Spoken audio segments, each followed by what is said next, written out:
Pour pouvoir créer un site WordPress professionnel, il y a quand même quelques prérequis.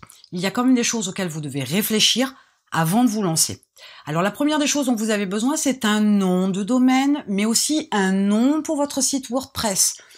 En général, la démarche, c'est que on choisit un nom et un nom de domaine qui sont identiques. Comme sur la plupart des sites, Amazon, c'est amazon.fr ou amazon.com, peu importe. Mais vous voyez que le nom du site est aussi le nom de domaine. Quelquefois, on peut trouver une différence entre le nom de domaine et le nom du site. Et ça, c'est une approche particulière qu'on ne sait pas toujours mettre en place. Et à utiliser cette approche, vaut mieux avoir une certaine expertise, il vaut mieux avoir un projet aussi bien détaillé, bien cadré. Ce n'est peut-être pas forcément la meilleure approche à avoir quand on décide de créer son premier site WordPress professionnel. Une fois que vous avez choisi un nom de domaine et donc un nom pour votre site, vous devez choisir un logiciel ou un outil en ligne.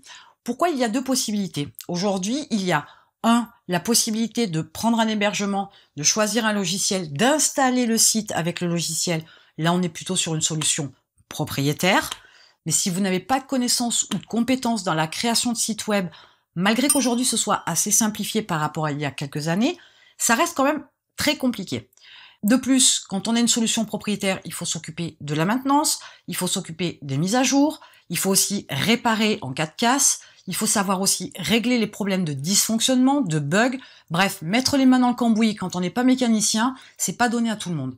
Donc la solution propriétaire, c'est plutôt une solution qui s'adresse aux personnes qui ont une certaine connaissance, une certaine compétence en la matière.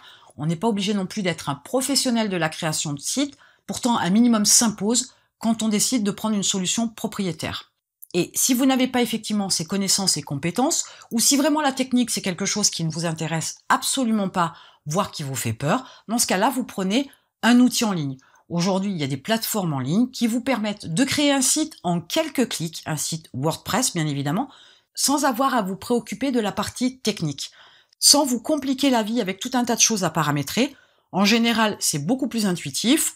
On vous donne accès à certains paramètres, à certaines modifications que vous pouvez faire, mais vous n'avez pas accès au code source de votre site, vous ne pouvez pas faire certaines modifications, et quelque part c'est tant mieux, c'est quand même le but pour que l'outil en ligne soit pratique, facile et intuitif, qui s'adresse aux personnes qui n'ont pas de compétences, pas de connaissances dans le domaine. Il faut bien évidemment que l'approche soit simplifiée et que ce soit beaucoup plus convivial à utiliser qu'une solution propriétaire. Vous devez choisir un thème. Un thème, c'est un peu comme vos vêtements. C'est l'organisation des pages, c'est la présentation des pages, c'est certaines fonctionnalités, c'est certains petits gadgets aussi, des fois très superflus, qu'on peut trouver sur certains sites. On a des effets d'affichage qui surchargent, alourdissent le site. J'ai tendance à ne pas préférer ce genre d'approche parce que même si c'est très joli, ce n'est pas forcément très efficace en termes de vente. Et surtout, ça peut empêcher une certaine fluidité d'affichage.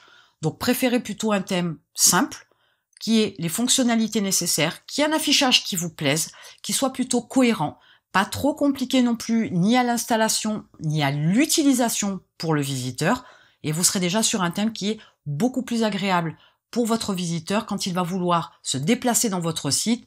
Toutes les informations seront accessibles. N'en rajoutez pas de trop, c'est complètement inutile. Selon l'objectif que vous vous êtes fixé avec votre site WordPress, quelquefois, vaut mieux faire simple mais efficace plutôt que très très beau et très élaboré et du coup beaucoup moins efficace parce qu'on est sollicité par tout un tas de choses. Il peut y avoir des effets qui attirent nos yeux mais qui nous font pas non plus mettre les yeux sur des choses qui sont importantes, par exemple une inscription à une mailing list. Et bien évidemment, avec ce thème-là, vous pourriez trouver une présentation de page, une organisation des pages, etc. qui vous convient, mais pour autant peut-être que les couleurs ne vous plaisent absolument pas. Ce n'est pas un problème, ne vous limitez pas aux couleurs qui ne vous plaisent pas si l'ensemble général vous convient. Choisissez alors des couleurs différentes, par contre limitez-vous à 2 couleurs maximum, un fond de page blanc, une écriture noire pour avoir un contraste et une lisibilité qui soit plus agréable, mais n'ajoutez que 2 autres couleurs supplémentaires. Ne foncez pas tête baissée à vouloir mettre tout un tas de couleurs sur votre site, ce n'est absolument pas une bonne approche. 2 couleurs maximum, en plus donc du blanc et du noir utilisé pour le texte, et choisissez des couleurs qui sont cohérentes. 2 couleurs très vives, très intenses, vont peut-être se marier, par contre ça peut piquer un peu les yeux. Donc faites attention à l'association des 2 couleurs que vous avez choisies pour votre site WordPress professionnel. Ensuite, vous allez passer à l'ajout des fonctionnalités minimum. Ne surchargez pas une fois de plus votre site.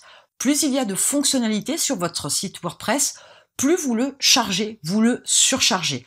Plus il y a de l'activité en back-office de votre site, plus il peut mettre de temps aussi à s'afficher. Ça, ce n'est pas un bon signal pour Google et c'est encore moins bon pour vos visiteurs. Si les pages mettent trop de temps à s'afficher, forcément le visiteur, lui, n'est pas patient. Mais alors vraiment pas du tout. Donc dès l'instant où ça va être un petit peu trop long, et là on ne parle que de quelques secondes, à ce moment-là, vous avez une perte énorme, et en visiteurs, et en prospects, et en clients, si vous décidez de vendre sur votre site WordPress.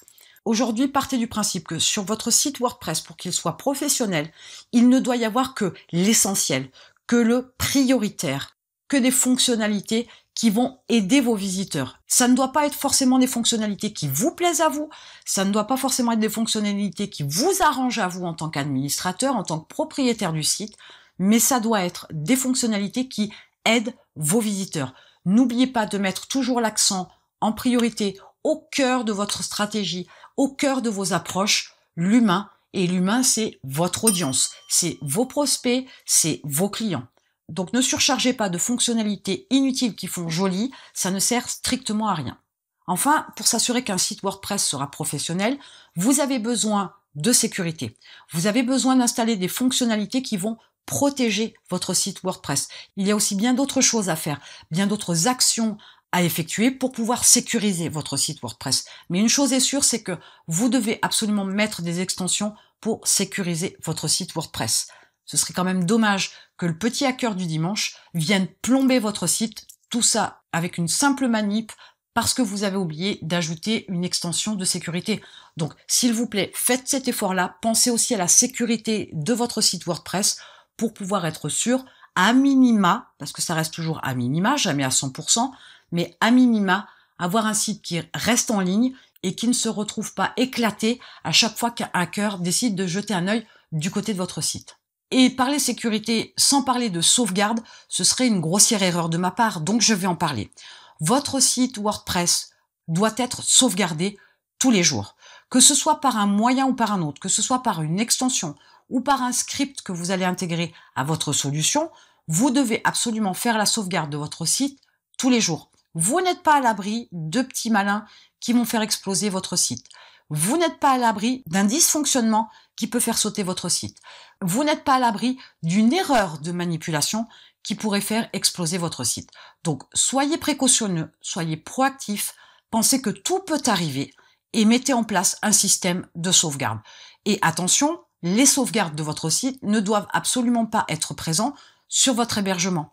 Si vous avez une solution propriétaire, vos sauvegardes ne doivent pas, absolument pas, être sur votre hébergement.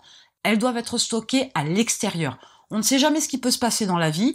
Je ne citerai pas d'hébergeur particulier ni d'outils en ligne particulier, mais ne jamais garder une sauvegarde, ou du moins la dernière sauvegarde, ou les dernières sauvegardes sur son espace d'hébergement. Ce serait une grossière erreur. En cas de problème, vous pourriez non seulement perdre votre site, mais aussi perdre vos sauvegardes. Mettez absolument en place un système de sauvegarde qui permette d'exporter les sauvegardes dans un endroit de stockage comme un drive par exemple, ou un tout autre espace d'hébergement. Mais c'est une priorité parce que sans sauvegarde, si vous avez énormément de données sur votre site, tout un tas d'adresses mail, tout un tas d'informations concernant vos clients, tout un tas de produits particulièrement, tout un tas de paramétrages, etc., vous pourriez tout perdre et définitivement parce que vous n'avez pas de sauvegarde à remettre derrière pour pouvoir remettre en route votre site. Même si vous perdez une journée de données, ce n'est pas trop grave. Si vous perdez complètement vos données, là, ce n'est plus la même chose. Donc je vous invite fortement à ne pas oublier de mettre en place un système de sauvegarde, une sauvegarde quotidienne avec un stockage extérieur. Vous voilà informé pour créer un site WordPress professionnel. Et en attendant, je vous retrouve de l'autre côté.